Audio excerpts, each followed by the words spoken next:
ОПГ, банды, криминальные авторитеты и воры в законе. Вы могли слышать о них только в криминальной хронике. Но что если я расскажу вам, что эти бандиты не просто никуда не делись и не исчезли с лихими 90-ми, а наоборот, они развернулись так, что владеют целой страной – Россией. И помогает им в этом главный бандит и их крыша – Владимир Путин. Меня зовут Руслан Шевединов, и сегодня я расскажу вам о том, как ОПГ встроены в российскую вертикаль власти, как убийцы и грабители встали во главе целой страны, и о том, как сегодня живут самые опасные преступники. Давайте начинать, и не забудьте поставить лайк.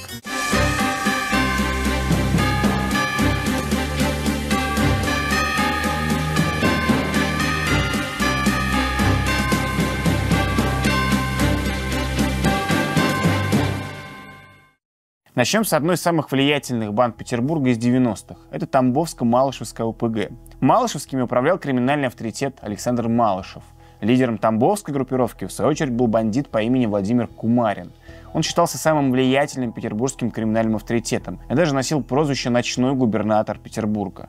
Бандиты держали город в страхе, устраивали налеты, крышевали бизнес, убивали конкурентов, организовывали сети казино, плотно работали с другими бандитами. В убийстве известного политика Галины Старовойтовой тоже нашелся след тамбовских. В 90-е эта ОПГ фактически управляла половиной Петербурга. Так, Владимир Кумарин был вице-президентом Петербургской топливной компании, которая контролировала поставки нефтепродуктов в город. Эта компания была создана в 1994 году по инициативе Петербургской мэрии.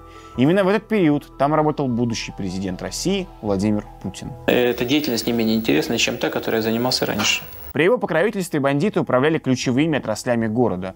Торговый порт Петербурга контролировал бизнесмен Илья Трабер по кличке Антиквар, давний знакомый Владимира Путина, который даже бывал у него на днях рождения. Именно Трабер был связующим звеном между Тамбовской ОПГ и мэрией Петербурга. А в партнерах у него был коллега Путина по КГБ Виктор Корытов. Обещали все. Обещали, что завтра будем жить как в Париже, как в Лондоне. Причем все. И в одночасье.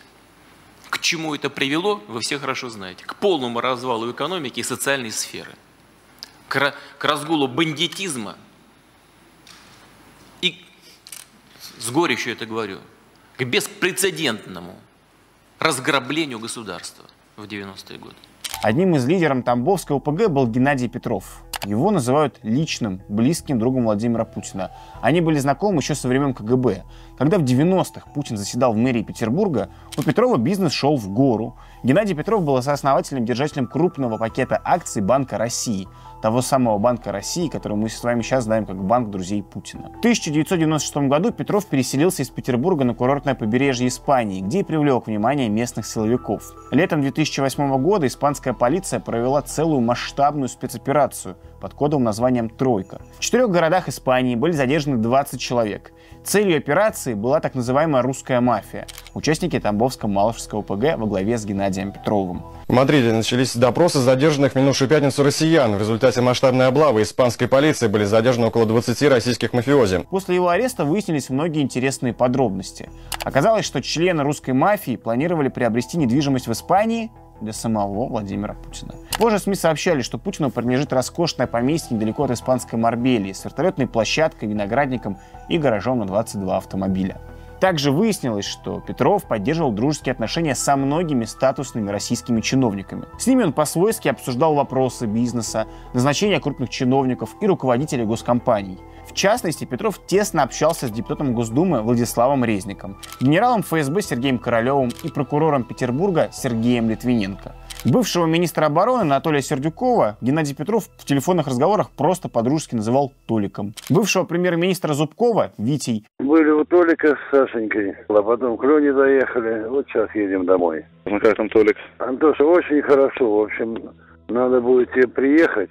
8-го приехать, а 9-го там к нему. Вот ты смотри, я говорю, если ты не можешь, давай я сам пойду. Он говорит, не надо, пускай сам Антон все объяснит. Я, говорит, пойду к Вите, или там кому надо, мы это решим сейчас вопрос. А глава Сбербанка Герман Греф приглашал Петрова на свой корпоративный банкет.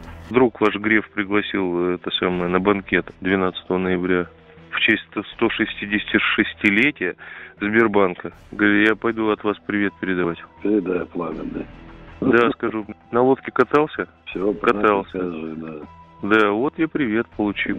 И не забудь там долю-то, долю не забудь. Также именно Петров помогал продвинуть Александра Бастрыкина на пост главы Следственного комитета. В одном из телефонных разговоров бывший однокурсник Путина Игорь Соболевский высказывал Петрову благодарность за значение Бастрыкина, которого называли просто Сашка. Мне сейчас Сашка звонил. Ага. Вот, он о чем попросил. У него на следующей неделе, там, в четверг или в пятницу, вот, он соберет маленькую компанию, так сказать, и будут по поводу своего назначения.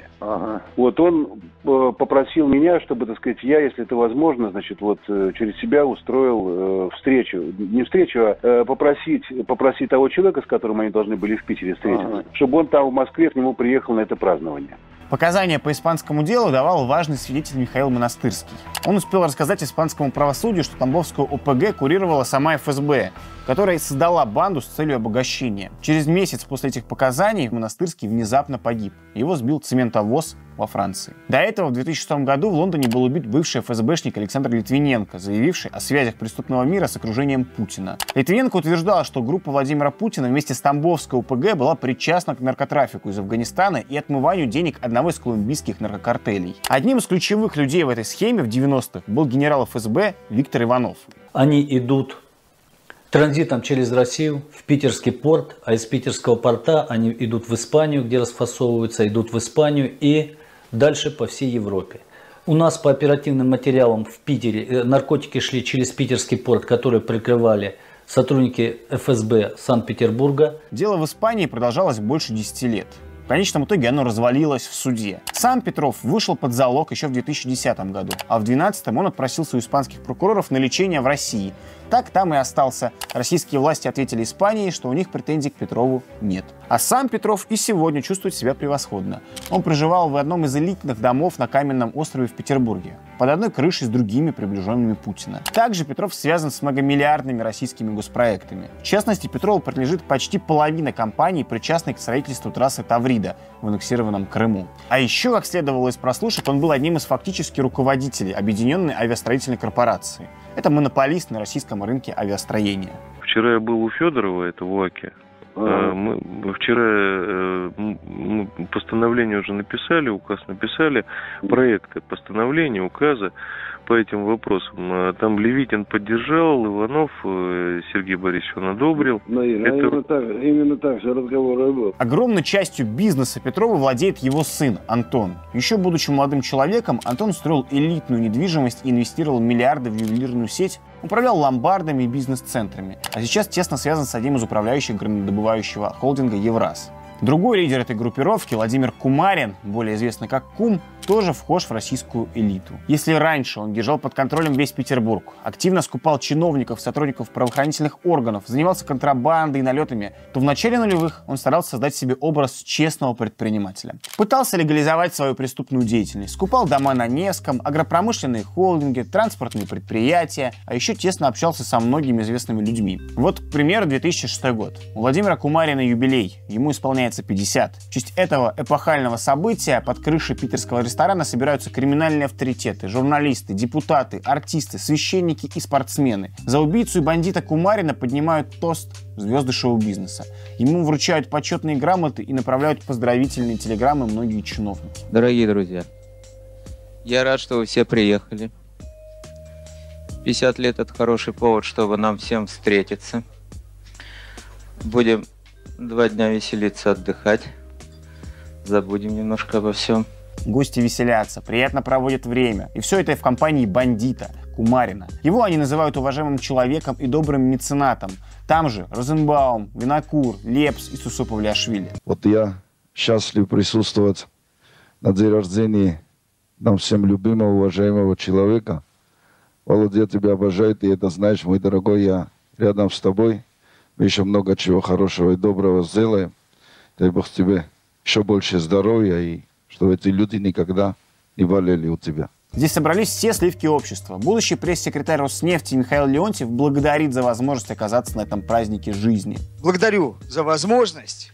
Я даже сказал, что я благодарю за честь, что я имею возможность выпить, поднять тост сейчас за этого человека, за этого мужественного человека, красивого человека, элегантного человека. На тот момент депутат Госдумы Невзоров, у которого Кумарин числился помощником, заявляет, как он рад дружбе с криминальным авторитетом. А я счастлив, что у меня есть такой друг. Это я говорю вполне серьезно. Это мое личное глубокое убеждение, что я счастлив, что у меня есть Володя. Сложно поверить, что спустя всего 1,5 года этого самого Кумарина арестуют.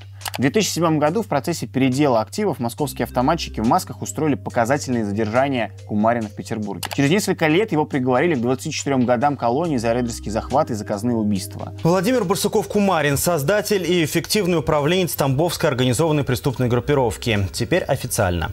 Долгие годы понадобились Фемиде, чтобы скрупулезно собрать, обработать и, главное, доказать факты того, что в пресловутые 90-е именно он, ночной губернатор Петербурга, создал ОПГ и окрасил безобидный топоним «Тамбовский» в грозные тона криминального мира. А связной Тамбовского ОПГ по имени Илья Трабер теперь пытается отмыть свою биографию и говорит, что никакого отношения к группировке не имел. При этом ему всячески помогали российские власти. В то самое время, когда в Испании шел процесс над русской мафией, его защиту материала отправляла Генпрокуратура. Сейчас он даже судится с журналистами, которые припоминают ему его бандитское прошлое. Но сам он продолжает быть обласкан властью, получая все новые и новые господряды.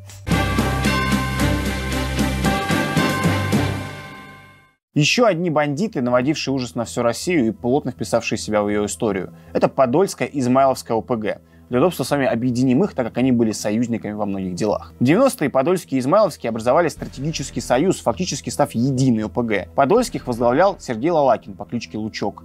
Под его руководством члены банды убивали людей, захватывали территории и занимались рэкетом. С приходом Путина в ФСБ Подольские и Измайловские получили карт-бланш по всей стране. Они стали захватывать заводы, шахты. Укрепившись и начав всерьез зарабатывать, Подольские занялись и социальными инициативами. И главное детище – спортивный клуб «Витязь», открытый в 1996 году. Упор делался на хоккей, футбол, теннис и единоборство. Прославленные боксеры Александр Поветкин и Денис Лебедев, боец смешанных единоборств Сергей Харитонов – все они были частыми гостями на мероприятии Подольских. Именно вот в начале моей карьеры, вот после, я имею в виду, 5-летнего перерыва,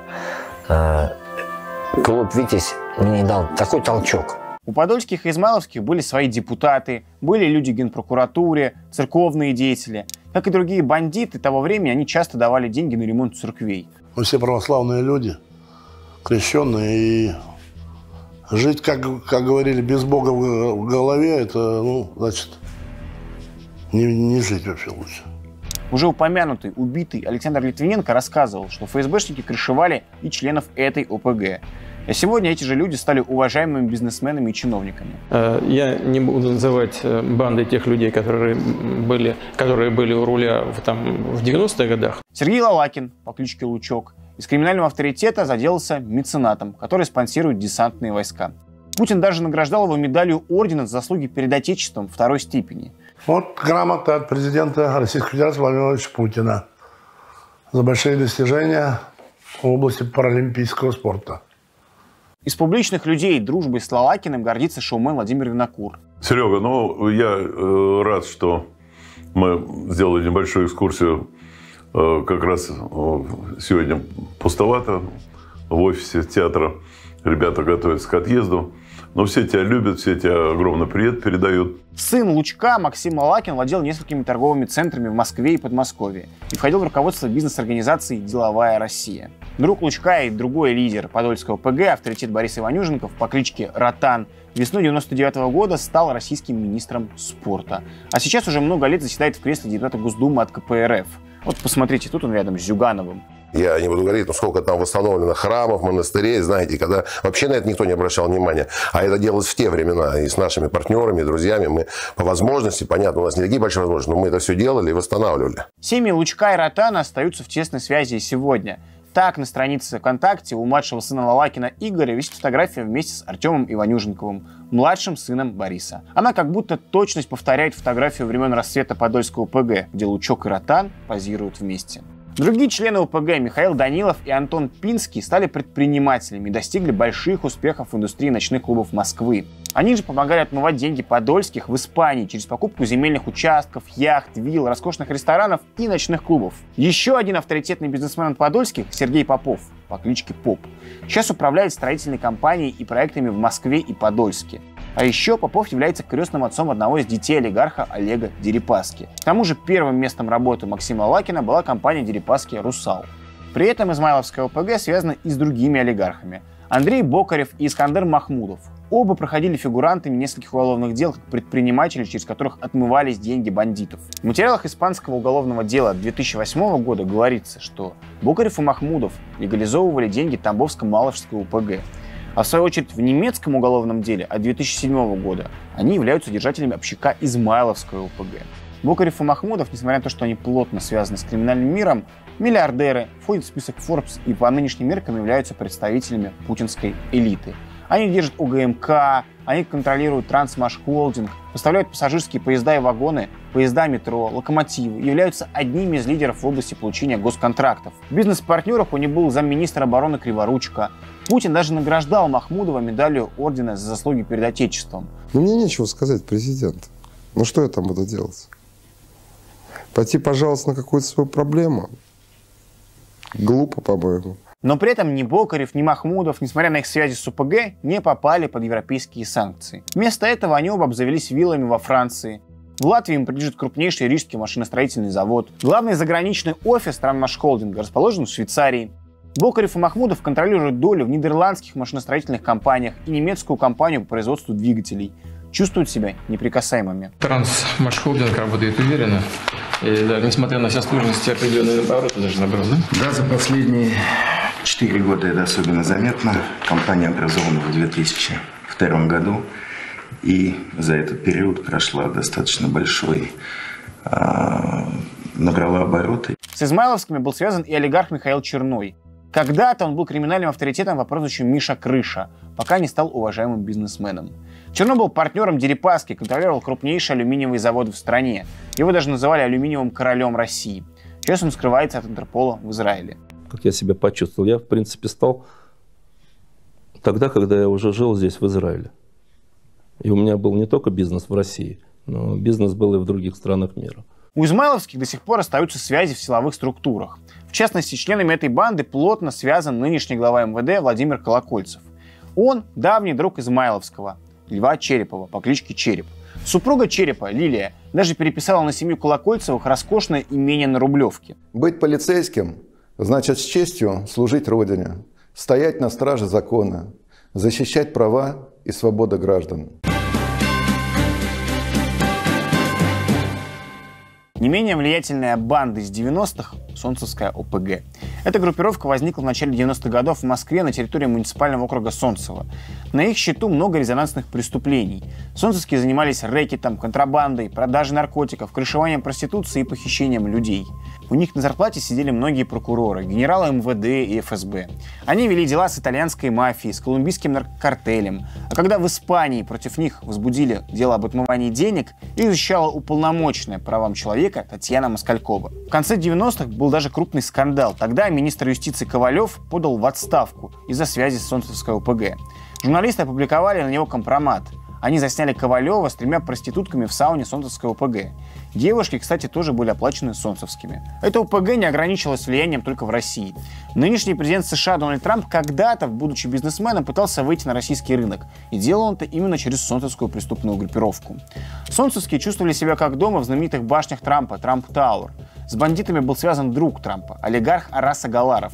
А еще, как писали журналисты, один из членов Солнцевской ОПГ, Семен Могилевич, мог предоставить Кремлю компромат на президента Венгрии Виктора Орбана, из-за чего тот, возможно, сейчас всячески помогает Владимиру Путину. Что касается премьер-министра Орбана, его часто обвиняют в каких-то пророссийских настроениях. Это ерунда. У него не пророссийские настроения, он не пророссийский политик, он провенгерский политик. Главными в Солнцевской ОПГ считались 3 человека. Сергей Михайлов по кличке Михась, Виктор Аверин по кличке Авера и Арнольд Там по кличке Арноша. Самым публичным из них был Михась. В конце 90-х он пытался попасть в Госдуму, купив мандат от ЛДПР. В 2003 году стал целым кандидатом экономических наук. Вкладывался в благотворительность. На колоколе одной из московских церквей до сих пор есть надпись «От Солнцевской братьи». Также Михайлов обзавелся влиятельными знакомствами. Среди них, например, был лучший друг криминальных авторитетов Иосиф Кобзон. Среди его приятелей был тогдашний мэр Москвы Юрий Лужков. С ним Михась часто обсуждал бизнес-вопросы. А еще спонсировал мероприятия, которые проводила московская мэрия. На праздниках Михась появлялся в компании генерала армии, а ныне депутата от «Единой России» Владимира Шаманова и главного тренера «Локомотива» Юрия Семина. Свою статусность и близость к власти Михась показывал через различные награды. В 2003 году ему присвоили звание почетного полярника за то, что он оплатил экспедицию в Антарктиду с участием друга Путина и главного чекиста России Николая Патрушева. В 2009 году Михась был награжден министром внутренних дел Рашидом Нургалиевым за помощь подразделениям МВД. Просто вдумайтесь, криминальный авторитет получает награду от МВД, которое должно бороться с криминальными авторитетами. А в 2014 году Путин подарил братку из 90-х именные часы «Президент» с автографом за шефскую помощь, оказываемую ветеранам Великой Отечественной. Михась очень ими гордился. Этими часами президент наградил меня за шефскую помощь ветеранам, вдовам героев Советского Союза, вдовам героев России, вдовам кавалеров, полных кавалеров Ордена Славы. Пресс-секретарь Путина Песков заявлял, что такого награждения на самом деле не было. Но, конечно, в очередной раз солгал. Вот посмотрите на этот документ. Тут все предельно ясно написано. Но это еще не все. Как рассказывал Алексей Навальный, в 90-х швейцарский партнер сыновей генпрокурора Чайки помог Михасю купить виллу и оформить вид на жительство. Русских месье Торрен знает хорошо. В 90-е он помогал в получении швейцарского гражданства Сергею Михайлову, известному в российской прессе как глава Солнцевской ОПГ по прозвищу Михась. Михайлов даже подавал в суд на Алексея Навального, требуя опровергнуть его связи с бандитами. И в целом упорно продолжал добиваться, чтобы его перестали ассоциировать с солнцевскими.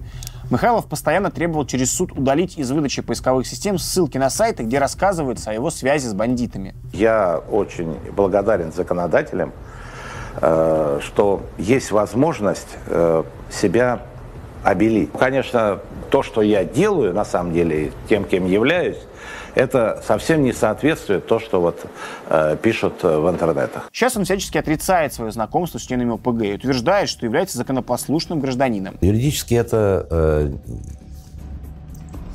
считается неправильным. Я сколько говорю, это все абсолютно не действует. Все пишут, значит, лидер преступный. Где она, преступная Солнцевская ОПГ? Покажите мне ее. Нет. Фиксации юридической нет, а значит, ее и нет. А награды Михась получает не только от Путина. Не так давно его наградили ветераны СВО, о чем Михайлов похвастался на своем сайте. Ему вручили медаль Герой гуманитарной миссии. Теперь Михась в авторитете и у таких людей. Я отправляю танкистам очередной дрон с тепловизором, чтобы он спасал жизнь нашим ребятам. Победа будет за нами. Другой значимый выходец из Солнцевской ОПГ Андрей Скотч. Сегодня он называет себя депутатом Госдумы от «Единой России», предпринимателем и меценатом. Но мы с вами знаем его совсем другим. Вот посмотрите на эту фотографию. На ней Скотч рядом с Михасем. Бывший член солнцевских Ройтман рассказывает о Скотче следующее. Наши киллеры ездили на тренировки к Скотчу при ФСБ, спортивные городки специальные, где они проходили рукопашный бой, минирование, их тренировали. Как расчленять человека, как сжигать человека, как закапывать его правильно. Вот такие депутаты у «Единой России». Скотч был одним из фигурантов дела о взятке, которую дали сотрудникам Следственного комитета. Тогда за сумму в $1 миллион следователи обещали освободить от уголовной ответственности людей, близких к Шакро Молодому. При этом Скотч также не хотел ассоциироваться с бандитами. Он неоднократно подавал в суд на издания, писавшие о его связях с криминалом, и пытался удалить из поисковиков компромат на себя. А во Франции Скотч даже обратился к бывшему руководителю разведки с просьбой убрать себя из картотеки спецслужб, как связанного с ОПГ. Я считаю, что нужно опираться на собственную совесть. Скотч и сейчас продолжает наращивать свое влияние. Теперь у него есть родственники в правительстве. Не так давно его дочь Варвара Скотч вышла замуж за сына первого вице-премьера Дениса Мантурова, одного из самых влиятельных и богатых людей в путинской системе. Благодаря этим связям Варвара получила госконтракты от структур Мантурова на сотни миллионов рублей. Все отработано. Все отработано.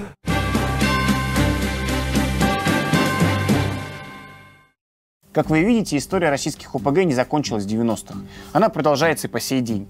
Те же самые люди, что тогда, в 90-е, убивали и грабили, сейчас просто сменили спортивные костюмы на дорогие костюмы чиновников. Они лучшие друзья силовиков. Они находятся под крышей Владимира Путина. И это не просто так. Все в России устроено по принципам криминального мира. Владимир Путин – пахан, если хотите, такой глава мафии. Все силовики, пропагандисты, чиновники, буквально криминальные авторитеты, все являются его помощниками. Они его подчиненные. Они очень лояльны ему, они приносят ему деньги, а взамен он им разрешает делать все, что угодно с нашей страной. Наша с вами задача избавиться от этих бандитов. Когда мы говорим, что Владимир Путин бандит, это не просто какое-то приукрашение, это факт. Владимир Путин связан с криминалом. Да так связан, что является просто руководителем всех этих банд. Нам нужно с вами скинуть власть бандитов, нам нужно освободить Россию. Для этого нужно перестать молчать и каждый день делать что-либо, направленное против этой власти. Каждый ваш лайк, пикет, комментарий, переубеждение кого-то из своих близких и знакомых – все это сильно помогает. Нужно бить по власти всеми возможными способами. Подписывайтесь на наш канал, поддерживайте его. Лайки, комментарии. А в описании есть ссылки на то, как можно нас поддержать финансово. Меня зовут Руслан Шевединов. Будем работать для вас. Всем пока.